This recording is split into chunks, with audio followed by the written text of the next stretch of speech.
Hello, welcome to Romantic Wednesdays with Poetry.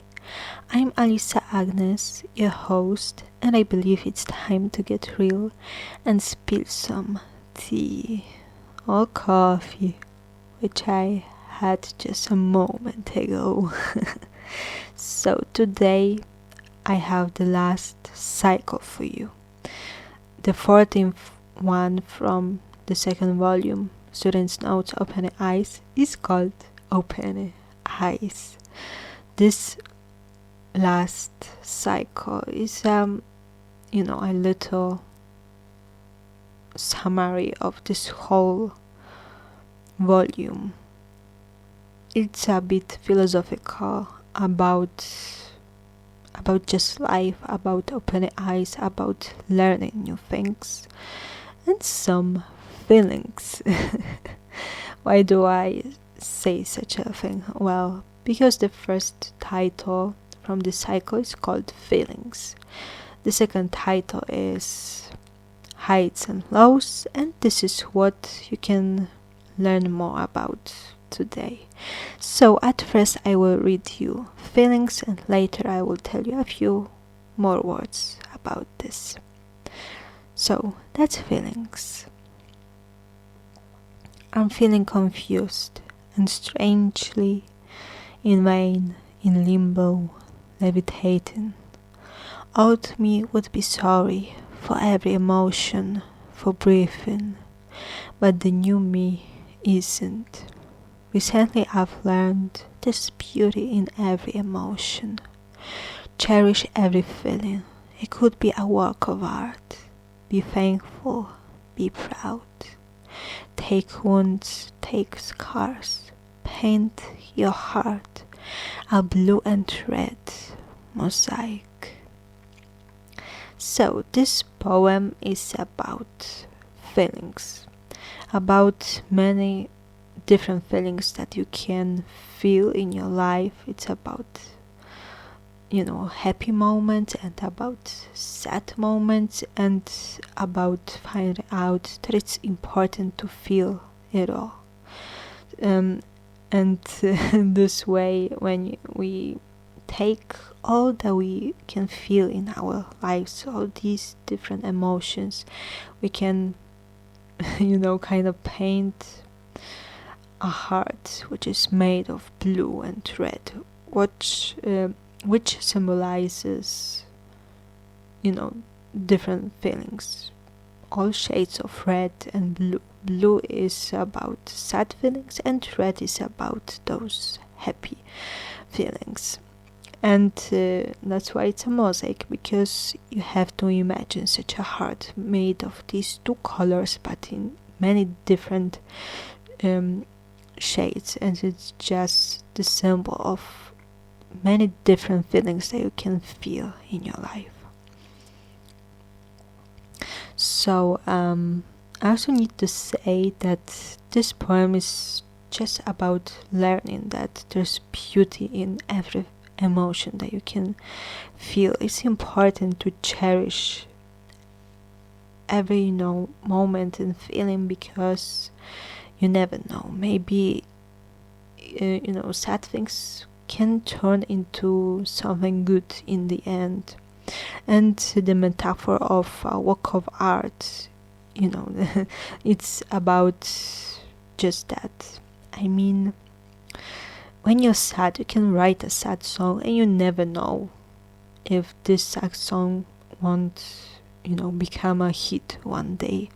And that's why it's important to be thankful for everything that happens, because it happens for a reason, and you just never know. Maybe something that you paint will be in the galleries one day, and people in 200 years will still look at your work of art and think, wow, that's beautiful.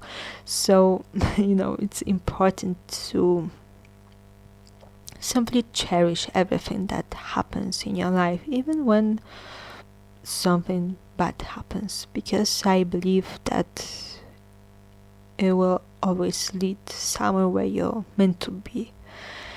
And also it's about changing of perspective.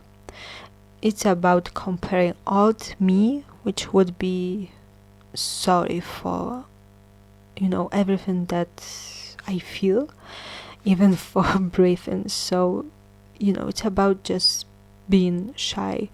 And it's about the new me, which is proud of, everything that I can feel. So it's, I think, important, because, when I was at the university, I decided to become a stronger woman who is not scared to speak her mind, and I just didn't want to be scared just in general anymore. And this is what this second verse of this poem means to me. And now I think it's time to also tell you what this mysterious beginning means. I'm feeling confused and strangely in vain, in limbo, levitating. So it's the most poetical part of this poem. It's about these strange feelings of just simply feeling confused. It's like, why do I feel something? It's like wondering if it makes sense. And, because of that, I wrote this whole poem. And it's about realizing that everything we feel, it's because of something and for something. So it's not something in vain, but it's all, I believe, that matters in the end. And well, now I think it's time to tell you more about the second title, which is a bit shorter. It's called Heights and Lows, and I will read you this poem right now. Heights and lows, a high mountain under the water. Lately we both hardly breathe. So, this short poem is about just heights and lows. What is another metaphor of, having many different moments in lives, and it's so very, normal, because sometimes we're happy, sometimes something good happens, and sometimes we're sad, some tragedies happen, and it's a very normal thing. And it's also compared to the landscape of mountains, of such a very, straight kind of ground, and about something that can be called as mountains under the water as well. Because I don't know if you know, but when we look at the oceans or just seas or even rivers, that bottom, it's like mountains that we can see on the top.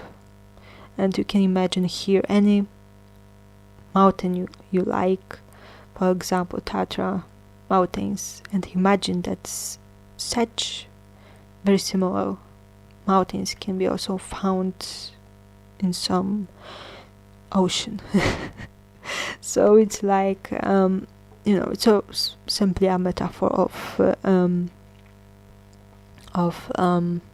life, because it doesn't matter if we live in Europe or in America or in Asia, we can all experience the same kind of feelings, and it's something that we all as a human race have in common.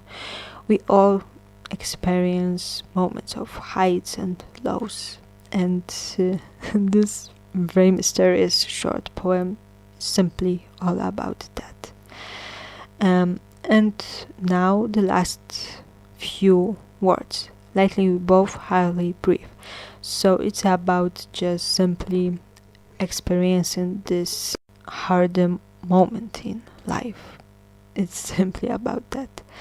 And it's also about saying that we're not alone with our feelings, because there's someone in earth that feels exactly the same. And I think it's a very comforting thought to know that we're not alone with whatever happens to us. And also can be reference to that mountain under the water. Sometimes it's hard to breathe under the water if we don't have equipment. So it's a bit philosophical poem with a little dose of humor, I guess, but you have to really see it. And as I've said, I think it's a very mysterious kind of poem, which really needs a minute to realize what I'm saying right here, especially that metaphor of the mountain under the water. So this episode is, I see, a really short one, but I feel like I've already told you all that I needed to say. So at the very ending, I also want to thank you so much for listening to my podcast for the last 2 years, and I know we're very close to finishing this journey, but I hope you really like this, and I hope you found something inspiring right here. So now I will tell you what to expect in the next episode. So the next 2 titles from the last cycle are The Truth About Roads and I'm a Poet. And this whole book, Once Upon a Time There Were 2 poetry books, starts with a poem which is about the road called life. It's about literally a road. So this poem is a little reference to the beginning of this poem, and that's why I think it's a really good closing kind of cycle, not only for the second volume but also for the whole book, which is my debut. So now we know what to expect. So I also want to recommend you my official website, alisaagnes.com. You can find there a store, a blog. There's also Patreon, and you can find there a few subscriptions, and those prices are really low, like €1, €2, €3, etc. And you can find there all my free books if you like to check them out, and also some unpublished yet stuff, and it's a great way of supporting my business. But if you also want to just have something more from me, then it's a really good place. And this way, I think I've told you everything. Thank you so much for listening once again, and until the next time, yep, bye.